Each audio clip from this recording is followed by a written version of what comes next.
Hi, welcome to StartupLanes.com. My name is Ankit Shom and I take interviews of various CXOs of top companies of the country. Today we have with us Mr. Robin, who is the CHRO of RapiPay, a fast-paced and high-growth Fintech organization. He brings more than 20 years of experience in leading talent transformation journeys with hands-on experience in multiple progressive career roles throughout his journey. His work has won him recognition from the Economic Times for his immense contribution to business strategy and talent transformation. So without any further ado, let's dive straight into the interview.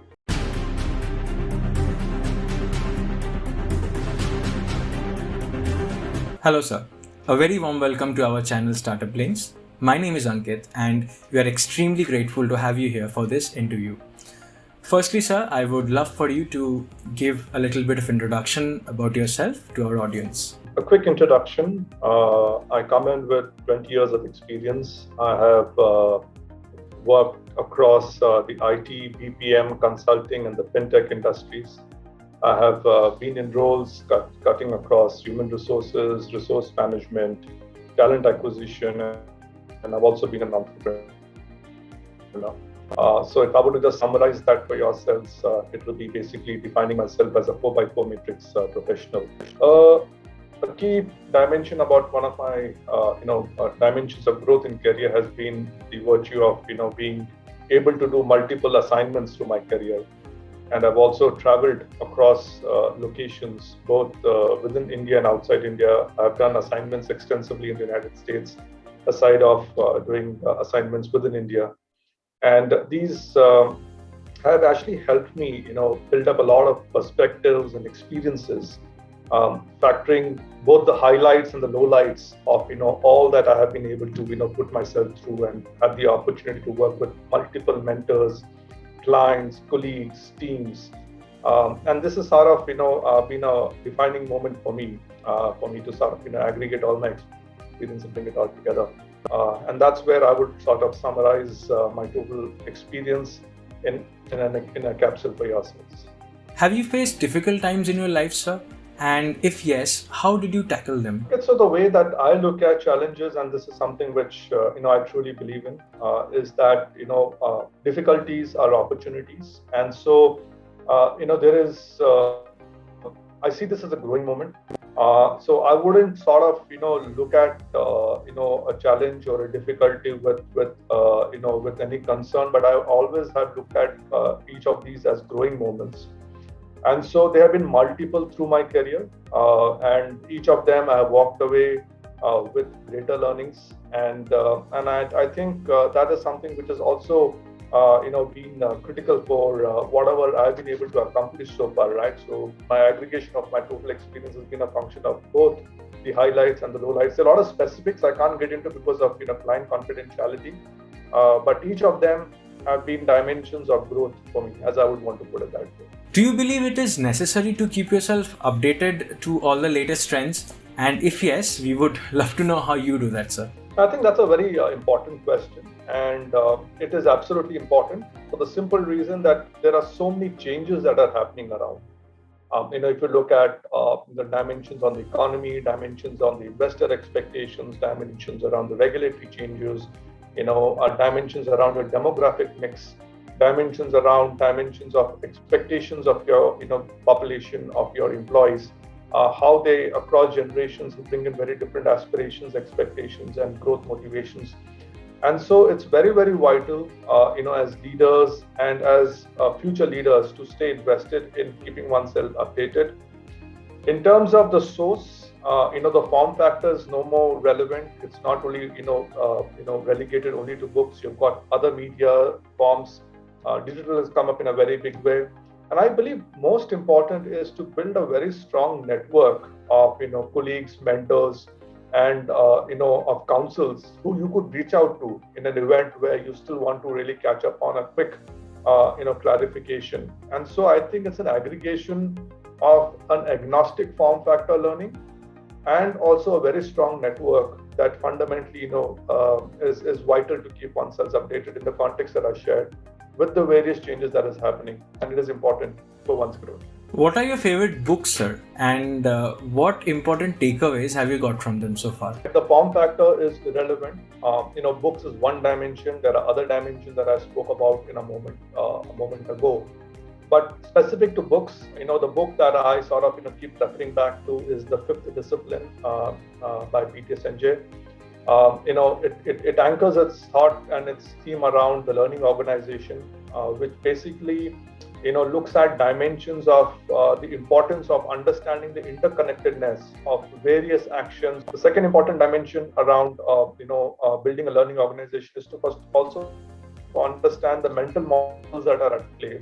At times, the biases, the perceptions, the perspectives, looking at a common goal could actually differ, and that could also become an accelerator or could actually become a showstopper. How can your followers become like you, sir? So for me, what worked, but again, a disclaimer to each their own. But for me, I do believe that there is merit in looking at stretching your comfort zone. It could translate into stretch assignments. That is something which has really worked immensely well for me. And build your network. And I think that's going to be very vital because there is so much of wisdom out there that you could tap into. So build, focus on these two, and this will definitely build a very strong foundation for your success in the future, agnostic of whichever field that you make. So, what is your daily routine like, and how many hours would you say you dedicate towards your work? Well, it's hard to put a time to work because again, it's a function of what outcome you're driving, and it varies. But on average, I would take in around 10 to 11 hours of work. But again, there's a lot of preparation that also goes in because then you also have to spend your me time in sort of reaching out to your networks and reaching out and doing your own personal study on matters. And so that sort of even extends beyond. But then, that's part of the larger journey. So on an average, official, usually 10 to 11, and it varies. How do you balance work life and family life? We would love to know that from you, sir. Once you have a routine on your personal life, it sort of gives you a fallback on days when you really have a lot of other things to manage and you really have a lot of stretch days, and those happen quite often. And routines really give you a sense of comfort that you have got something to go back to, and your family also knows that you are around after a sequence of you completing your activities. So it makes life far more clearer and simpler for you and for others around. So what advice would you love to give to your 20 years younger self?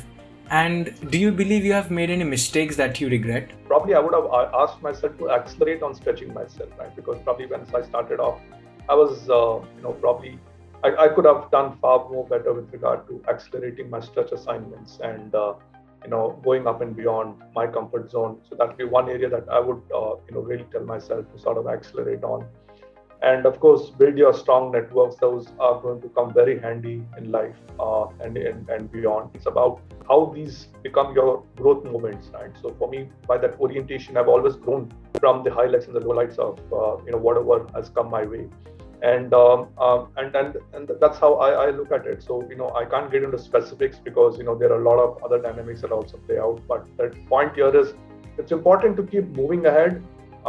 Don't stay on whatever has sort of pulled you down. Keep moving ahead.